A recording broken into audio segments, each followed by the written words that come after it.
Well, today on At Home at Faith, I am here with Claudia Sadowski from the Office of Hispanic Ministry of the Diocese of Lafayette-in-Indiana. Claudia, welcome. Thank you. Thank you for having me. Today we're here to talk about Our Lady of Guadalupe, one of the liturgical celebrations that we will celebrate this Saturday in the church. Claudia, tell us a little bit about the story of Our Lady of Guadalupe. Well, this story dates back to 1531, and Our Lady of Guadalupe appeared to an indigenous from that area of the name of Juan Diego. She appeared 3 times.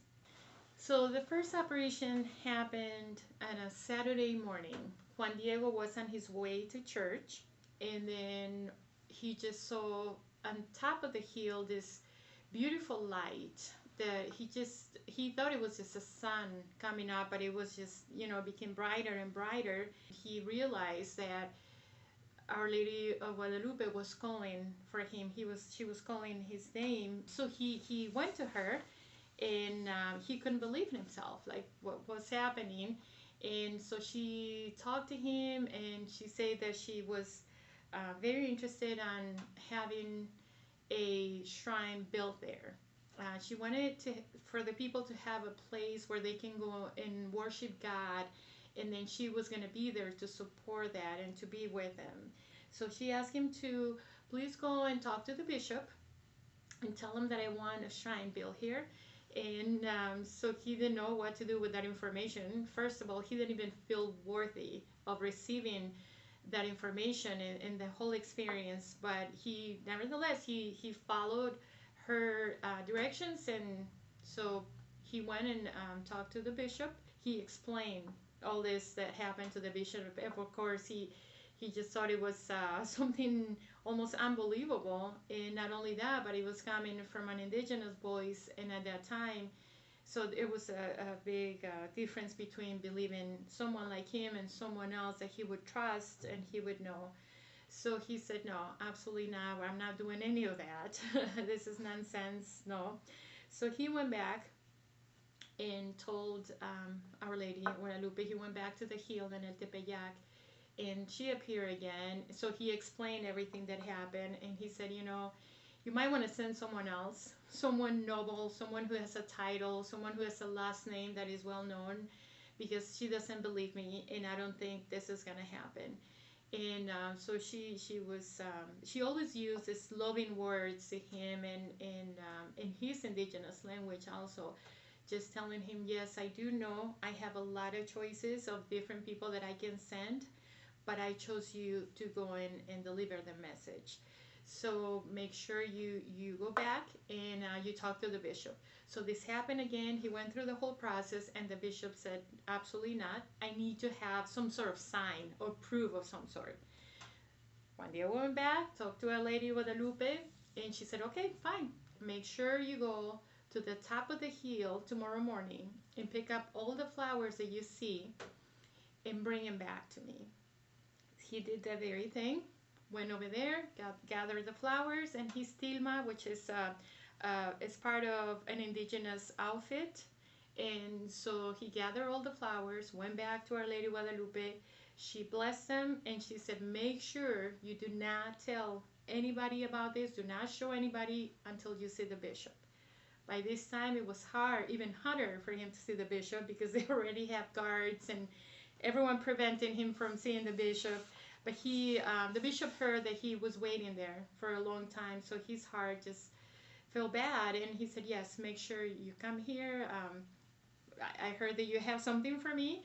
So he did show the tilma, and then when he opened it, there it was, the image of Our Lady of Guadalupe.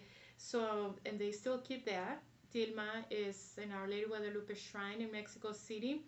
You can see it. They have done a lot of studies. They still can't figure out what it is, what it's made out of, how it's been painted. For some people who think that it was painted, they still haven't figured out. And so there it is. And how do they celebrate the feast of Our Lady of Guadalupe? The celebration usually is a mass. You have a mass, like special mass, novenas, mañanitas. Mañanitas are people are serenading Our Lady of Guadalupe. They bring guitars, choirs. The mañanitas usually start about midnight the night before. Peregrinations, you see a lot of that, a lot of people just going around with Our Lady of Guadalupe statue or representation. There are also Aztec dances that are performed, and they're so full of meaning. It's a beautiful combination of indigenous and Catholic traditions. What kind of meaning and significance do Our Lady of Guadalupe and Saint Juan Diego have for the Mexican people? It's huge. It's almost I don't feel like I have the words to explain. It's just a patroness of all America. Like I said, an international icon of a caring mother, and also a protector, unity, compassion, identity. Some studies have been done that half of Our Lady of Guadalupe, she's in a prayer from her arms, her hands are in prayer. One of them is lighter than the other. One side of her is lighter than the other. So it's a perfect representation of the unification of cultures. And then also her outfit. In her veil, she has, and then part of her dress, they found it that are different stars. And the stars match exactly how the stars were at that time. Like they done studies for that. And then also, she's wearing a black ribbon around her waist, and that represents that she was with child. And San Juan Diego, now Saint Juan Diego, is a great example of perseverance, resilience, faithfulness, service. It's a huge ordeal for us. So if a family wanted to celebrate Our Lady of Guadalupe in their home this year, what are some suggestions you would have for how they can do that?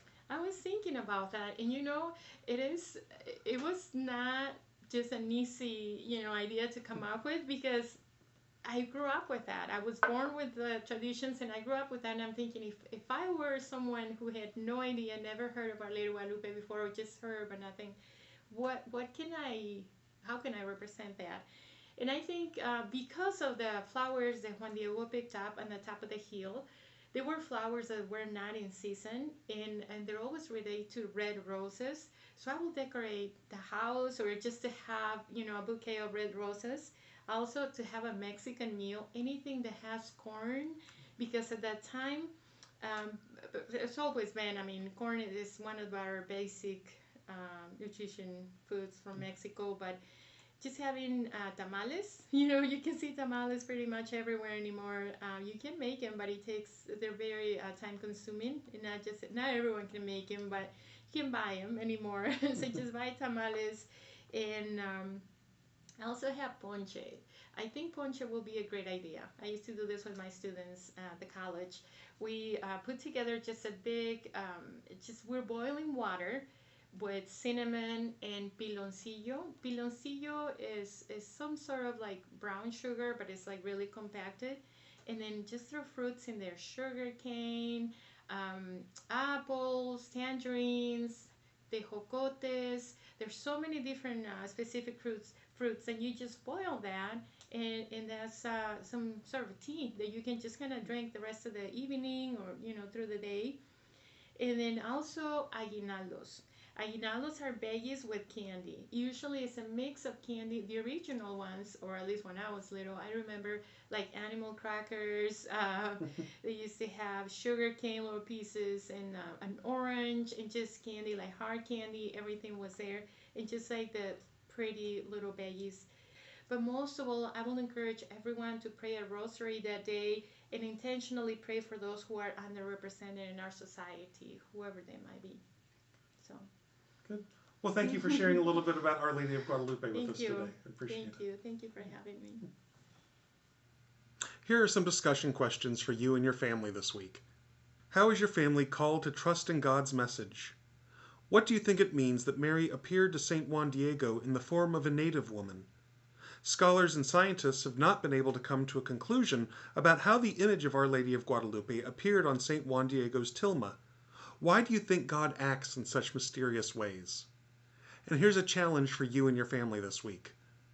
Plan a special meal to celebrate the feast of Our Lady of Guadalupe on December 12th. Consider making gorditas, tacos, ponche, arroz con pollo, or other traditional Mexican foods. There'll be links to recipes for some of these foods in the description of this video. Light a candle and say a special prayer, such as the Rosary, before your meal in honor of Our Lady. From all of us at the Diocese of Lafayette-in-Indiana, may God continue to bless you and your families.